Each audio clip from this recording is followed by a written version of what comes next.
Esther, the Greek version, chapter 3, with addition B. After these events, King Artaxerxes promoted Haman, son of Hammedatha, a Bugian, advancing him and granting him precedence over all the king's friends.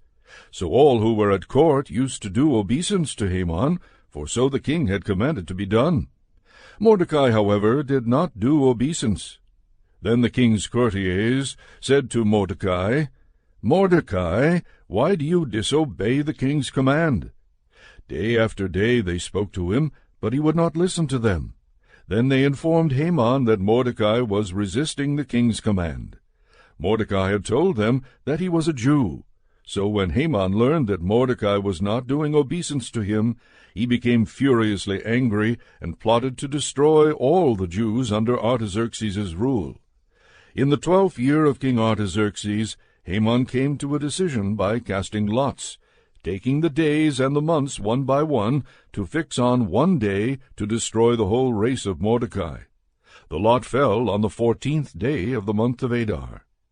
Then Haman said to King Artaxerxes, "There is a certain nation scattered among the other nations in all your kingdom. Their laws are different from those of every other nation, and they do not keep the laws of the king. It is not expedient for the king to tolerate them. If it pleases the king, let it be decreed that they are to be destroyed, and I will pay 10,000 talents of silver into the king's treasury." So the king took off his signet ring and gave it to Haman to seal the decree that was to be written against the Jews. The king told Haman, "Keep the money and do whatever you want with that nation." So on the 13th day of the first month the king's secretaries were summoned, and in accordance with Haman's instructions they wrote in the name of King Artaxerxes to the magistrates and the governors in every province from India to Ethiopia. There were 127 provinces in all, and the governors were addressed each in his own language. Instructions were sent by couriers throughout all the empire of Artaxerxes to destroy the Jewish people on a given day of the 12th month, which is Adar, and to plunder their goods. This is a copy of the letter. The great king Artaxerxes writes the following to the governors of the 127 provinces from India to Ethiopia and to the officials under them. Having become ruler of many nations and master of the whole world, not elated with presumption of authority, but always acting reasonably and with kindness, I have determined to settle the lives of my subjects in lasting tranquillity, and in order to make my kingdom peaceable and open to travel throughout all its extent, to restore the peace desired by all people.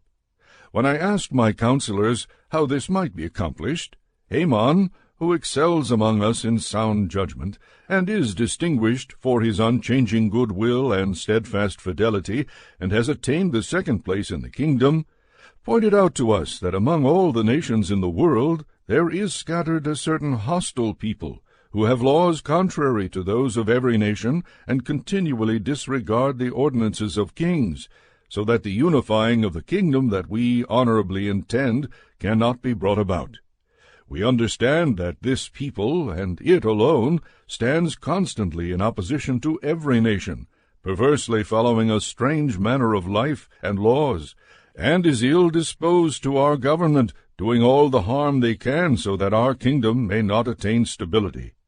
Therefore we have decreed that those indicated to you in the letters written by Haman, who is in charge of affairs, and is our second father, shall all, wives and children included, be utterly destroyed by the swords of their enemies, without pity or restraint, on the 14th day of the 12th month Adar of this present year, so that those who have long been hostile, and remain so, may in a single day go down in violence to Hades, and leave our government completely secure and untroubled hereafter. Copies of the document were posted in every province, and all the nations were ordered to be prepared for that day. The matter was expedited also in Susa. And while the king and Haman caroused together, the city of Susa was thrown into confusion.